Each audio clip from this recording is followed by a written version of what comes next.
Have you ever found yourself standing in the pantry with a chocolate bar? Not because you're hungry, but because you're overwhelmed. You didn't plan to eat it, you barely even tasted it. You just needed something to soften the edges of a really hard day. Or maybe it's the opposite. You get to 9 p.m. and suddenly you realize you haven't eaten at all. Not because you weren't near food, but because your mind was spinning with care plans, medications, appointments, meltdowns. Because somewhere between everyone else's needs, you disappeared from your own day. Maybe food has become a companion in those quiet moments after the chaos. The bowl of ice cream when the kids are asleep, the crackers in the car between drop-offs, or maybe food has become a chore, a blur, something you power through or avoid entirely. Whatever your experience, whether it's emotional eating, skipping meals, numb cravings, or secret snacking, I want you to know it isn't about willpower and it's not about failure. This is your nervous system trying to survive. This is your body waving a white flag. This is a signal, not a shame story. And today, we're gently unpacking that signal. We're talking about the complex, layered relationship caregivers have with food. We're doing it without guilt, without rules, and without judgment. Just honesty, compassion, and a path back to nourishment. Let's begin. Hello, beautiful soul, and welcome back to Radiant Moments, a J&B podcast. I'm Michelle, your host and fellow traveler on this caregiving path. I'm so grateful you're here. Let's take a collective pause. If it feels good, soften your gaze, take a deep breath in, and exhale. This is your time. In our last episode, episode 41, we explored what to do when you're too tired to cook. We talked about simple nourishment, pantry strategies, and releasing the guilt around shortcuts. If you missed it, I truly encourage you to go back. It's full of the grace we so often forget to offer ourselves. Today we're going even deeper into the space where food and feelings collide. And next time we'll talk about building a legacy of care, how to preserve the memories, experiences, and values that shape your family's journey. Whether it's through stories, traditions, photos, or quiet rituals, episode 43 will explore meaningful ways to honor where you've been, celebrate who you are, and gently pass forward the love that's carried you through. As always, check the show notes for access to our 90-second reset and the waitlist for J&B Oasis programs. You'll find extra tools, support, and connection there because you were never meant to do this alone. Let's dive in. Understanding emotional eating, what it really looks like. Let's begin with a truth that's rarely spoken, but desperately needed. Emotional eating is not a flaw, it's a response. It's your body and brain doing what they were wired to do.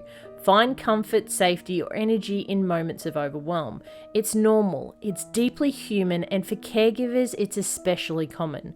But emotional eating doesn't always look like binging ice cream from the tub. It can be quiet, subtle, and even invisible. It might look like standing in the pantry late at night eating chocolate in the dark, not for hunger, but for a moment of silence. Skipping meals all day because decisions, even about food, feel too heavy, then grazing mindlessly all evening. Forgetting to eat altogether because your nervous system is so revved up you don't even notice hunger anymore. Feeling out of control with food, eating quickly, automatically, without truly tasting, then wondering why you feel empty. Does this sound familiar? This doesn't mean you lack discipline. It doesn't mean you're doing it wrong. It means your body is in survival mode. Let's look at the science behind it. Caregiving often triggers a chronic stress response. When you're always on, navigating appointments, meltdowns, medical decisions, and emotional terrain, your body releases cortisol and adrenaline. These hormones keep you alert, reactive, and ready. But they also mess with your appetite. You might not feel hungry because your body is focused on survival, not digestion. You might crave sugar or carbs because your brain is desperate for quick energy. You might feel detached from food until the chaos stops, then suddenly feel ravenous and out of control. This is not about willpower. It's about biology, and understanding that biology is the first step to breaking free from shame. Let's talk about why this matters. Because when we understand the why behind our eating, we can approach food with compassion, not criticism. We can begin to reconnect with our bodies instead of fighting against them. I'd love to hear from you. If you feel comfortable, send me a message or drop a comment. What's one pattern you've noticed in your eating when high stress is around? You're not alone, and sharing might help someone else feel seen too. I'd like you to take a moment right now. I want you to gently ask yourself, when was the last time I ate because I was truly hungry? Not just tired, sad, overwhelmed, or distracted. There's no judgment in your answer, just curiosity, because self-awareness is a radical act of care. Coming up next, we'll talk about the signs to look for, whether you tend to undereat, overeat, or swing between both, and how to start meeting your emotional needs without sacrificing your nourishment. Here's my story: hiding chocolate in the pantry.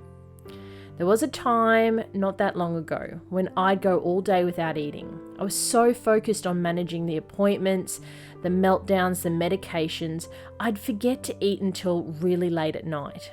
Then I'd find myself so exhausted that I'd be in the pantry, half sitting on the floor with chocolate, not for hunger, but for comfort.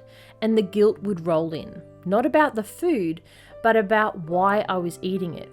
I wasn't nourishing myself. I was self-soothing through food. Here's what I've learned. The chocolate wasn't a mistake. It was a signal, a little red flag saying, hey, you need something. Not necessarily sugar, but rest, regulation, connection, and permission. The real healing began when I stopped judging myself for how I was eating and started asking why. Can you relate to a late night sweet treat? If this story resonates, share your moment with me on Instagram at JMBinspired or in our private group. Let's make these taboo caregiving confessions normal and loved. Signs you're using food to cope or avoid. Let's get real. Emotional eating doesn't always look like devouring a tub of ice cream while crying on the couch. Sometimes it's much quieter, more subtle. Sometimes it's skipping lunch because the kitchen feels too loud, or eating a handful of crackers, standing at the bench because sitting down feels like too much. Stress can pull us in both directions, toward food for comfort or away from food entirely, because the idea of caring for yourself just feels too hard on top of everything else. Here are some patterns you might recognize, not as flaws, but as signals. You reach for food the moment stress hits, even when you're not physically hungry. You forget to eat altogether until late afternoon, when your hands are shaking or your mood crashes. The thought of chewing or deciding what to eat feels like climbing a mountain. You feel shame, guilt, or judgment after meals, like you've done something wrong, even when you've simply fed yourself. You hide what or how you eat from others, or even from your own awareness. I want you to pause with me. Do any of these sound familiar? If so, take a breath. You're not broken, you're not failing. You're doing what your nervous system believes is safest in a moment of overload. That snack at midnight, that skipped lunch, that third coffee instead of breakfast, it's your body saying, this is the best I could do today. Why does this happen? When we're in a state of chronic stress, something caregivers know all too well, our brain and body reprioritize. Hunger cues get muffled. Digestion slows down, blood sugars fluctuate, and our emotional center starts running the show. Sometimes food becomes comfort, sometimes it disappears altogether. But here's what I want you to hear loud and clear. Food is not the enemy, and neither are you. You are navigating an intense, emotionally rich, and deeply demanding season of life. And your relationship with food is not about willpower or discipline. It's about regulation, survival, and unmet needs quietly asking for attention. So let's reflect together. What is food giving you right now that you might not be getting elsewhere? Is it calm, control, a sense of reward, or a moment of quiet? Write it down. Sit with it. Not to fix it, but to understand it. Awareness is the first loving step towards change. Want to share what came up? Join the conversation on Instagram at JMB Inspired or inside our private community. Let's normalize these reflections and support each other with compassion, not critique. Let's talk about gentle strategies for reconnection. Here's where we begin the shift from autopilot to awareness. Number 1, check in with your body before eating. Pause and ask, am I physically hungry? Am I emotionally depleted? What do I actually need right now? Number 2, pre-prepare a snack station. Fill a shelf with safe, ready-to-go snacks, not just for your kids, for you. A few ideas: a container of Bliss Balls, nut-free trail mix, mini containers of hummus and rice crackers, or your favorite dip. Number 3, start a food and mood log. Track what you eat and how you felt before and after. Not for calories or control, but for compassion and clarity.